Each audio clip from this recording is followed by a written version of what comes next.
ಅಂಬಿಕಾ ಅವ್ರ ಬಗ್ಗೆನೇ ಮಾತಾಡ್ತಿದ್ದು ಅಂತ ಏನು ಅಂತ ಹೇಳಿ ನೋಡು ನೀನು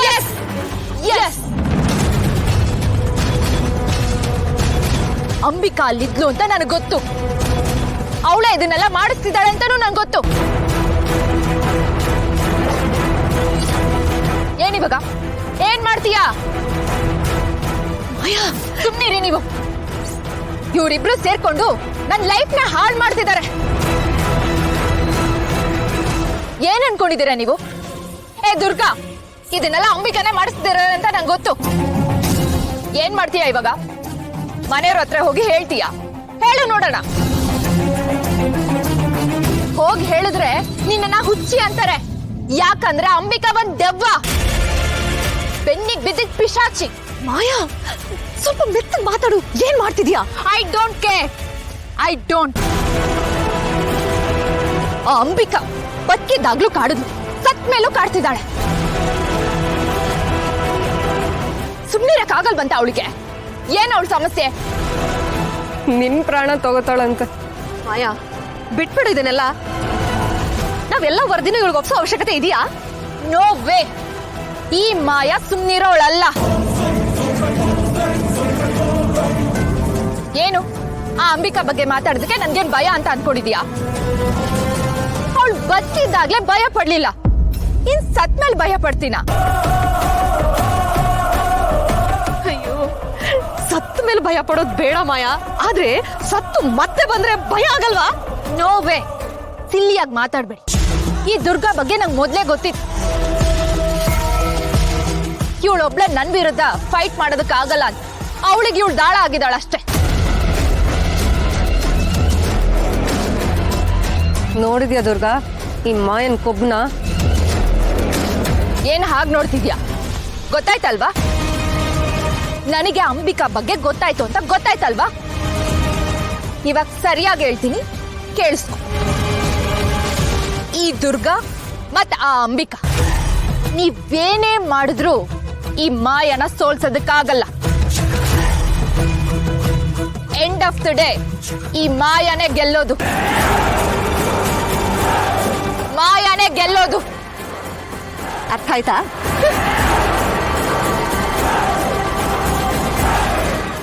ಬರೀ ಪ್ರಶ್ನೆಗಳು ಗೊತ್ತಿದ್ರೆ ಸಾಲದು, ಅದಕ್ಕೆ ಉತ್ತರ ಕೊಡಕ್ ನೀವು ತಯಾರಾಗಿದ್ದೀರಾ, ಅದು ಮುಖ್ಯ. ಖಂಡಿತ ದುರ್ಗಾ, ನಿನ್ನ ಹತ್ರ ಮುಚ್ಚಿಡೋದಕ್ಕೇನೂ ಇಲ್ಲ. ಈ ಮಾಯಾ ಮತ್ತೆ ದಮಯಂತಿಗೆ ನನ್ನ ಆತ್ಮ ಇಲ್ಲಿ ಆಲ್ರೆಡಿ ಬಂದಿರೋ ವಿಷಯ ಮೊದ್ಲಿಂದಾನೂ ಗೊತ್ತಿತ್ತು. ಏನ್ ಹೇಳ್ತಿದ್ದೀರಾ ನೀವು? ಅಲ್ಲ ಮತ್ತೆ ಅವತ್ತು ನಾನು ನಿಮ್ ಫೋಟೋ ನೋಡಿ ದಿಗ್ಭ್ರಮೆ ಆದಾಗ ಅವ್ರು ಒಂದ್ ಮಾತು ಹೇಳಲಿಲ್ಲ. ಅವ್ರಿಗೆ ನಾನು ಕಾಣಿಸಲ್ಲ ದುರ್ಗಾ. ಅದು ಅಲ್ಲದೆ ನನ್ನ ವಿಷಯ ಹೇಳಿದ್ರೆ ಎಲ್ಲವ್ರ ಅನಾಚಾರಗಳೆಲ್ಲ ಬೆಳಕಿಗೆ ಬರುತ್ತೆ ಅನ್ನೋ ಭಯ ಅವ್ರಿಗೆ. ಅನಾಚಾರಗಳ? ಹಿತನ್ ರಕ್ಷಣೆಗೆ ಒಬ್ರು ಬೇಕೇ ಬೇಕು ಅಂತ ನಾನ್ ನಿರ್ಧಾರ ಮಾಡಿ ದುರ್ಗಾಪುರಕ್ಕೆ ಬಂದಲ್ಲ, ಅದಕ್ಕೆಲ್ಲ ಕಾರಣನು ಇವ್ರೆ. ಎಂತ ವಿಕೃತ ಮನ್ಸ್ ಗೊತ್ತಾ ಇವ್ರದು. ಪಾಪ ನನ್ನ ಮಗಳು ಅಮ್ಮನ ಕಳ್ಕೊಂಡು ಒದ್ದಾಡ್ತಿದ್ಲು. ಅಂತ ಸಮಯದಲ್ಲಿ ಅವಳಿಗೆ ಎಷ್ಟು ಕಾಟ ಕೊಟ್ಟಿದಾರ ಗೊತ್ತಾ? ಅದನ್ನ ಈಗ್ಲೂ ನೆನ್ಸ್ಕೊಂಡ್ರೆ ಇವರೊಬ್ರನ್ನ ಕೊಂದು ಬಿಡ್ಬೇಕು ಅಂತ ಅನ್ಸುತ್ತೆ.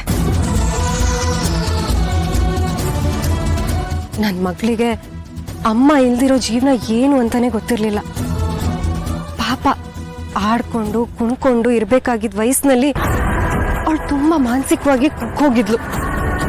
ಅವಳು ಅಂತ ಪರಿಸ್ಥಿತಿನಲ್ಲಿ ಇರ್ಬೇಕಾದ್ರೆ ಗಾಯದ ಮೇಲೆ ಬರೆ ಎಳಿಯೋ ತರ ಇವರಿಬ್ರು ಅವಳಿಗೆ ಎಷ್ಟು ತೊಂದರೆ ಕೊಟ್ಟಿದ್ರು ಗೊತ್ತಾ?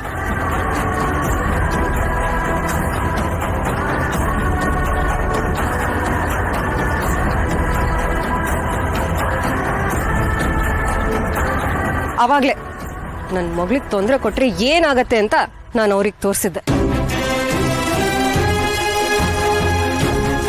ಈಗ್ಲೂ ಕೆಲವು ಸಲ ನನಗೆ ತುಂಬಾ ಕೋಪ ಬರುತ್ತೆ. ಆದ್ರೆ ಅವ್ರ ಕೈಯಲ್ಲಿರೋ ಆಧಾರ ಅವ್ರಿಗೆ ರಕ್ಷಣೆ ಕೊಟ್ಟು ನಾನು ಅವ್ರಿಗೆ ನೇರವಾಗಿ ಏನು ಮಾಡಕ್ ಆಗದೆ ಇರೋ ಹಾಗೆ ಮಾಡಿದೆ.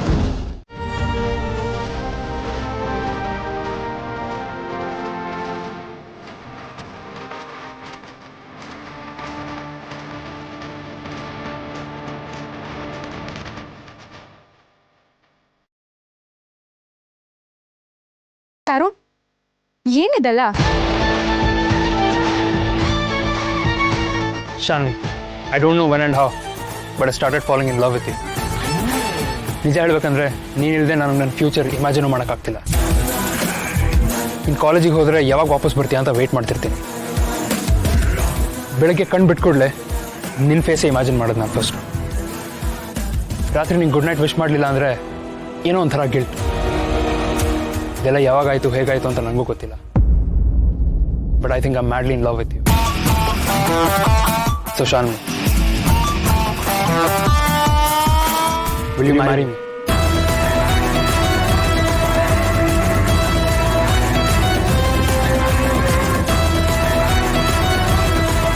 ಯಾಕೆ ಶಾನ್ವಿ, ನೀನು ನನ್ನ ಇಷ್ಟಪಡಲ್ವಾ?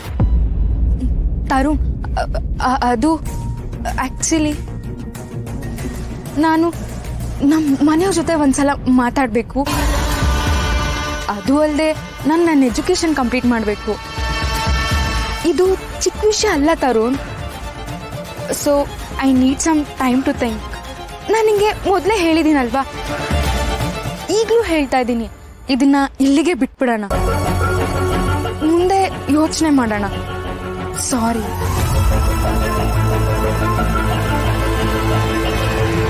ಶಾನ್ವಿ,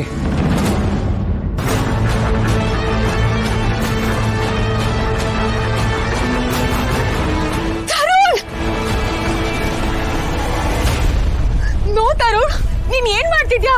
ನೋ. ಶಾನ್ವಿ, ನೀನನ್ನು ಪ್ರೀತಿಸ್ತಿದ್ಯಾ ಅಂತ ಅಂದಿಲ್ಲ ಅಂದರೆ, ನನ್ನ ಮದುವೆ ಆಗ್ತೀಯ ಅಂತ ಹೇಳಿಲ್ಲ ಅಂದರೆ, ನಾನು ಜಂಪ್ ಮಾಡ್ಬಿಡ್ತೀನಿ.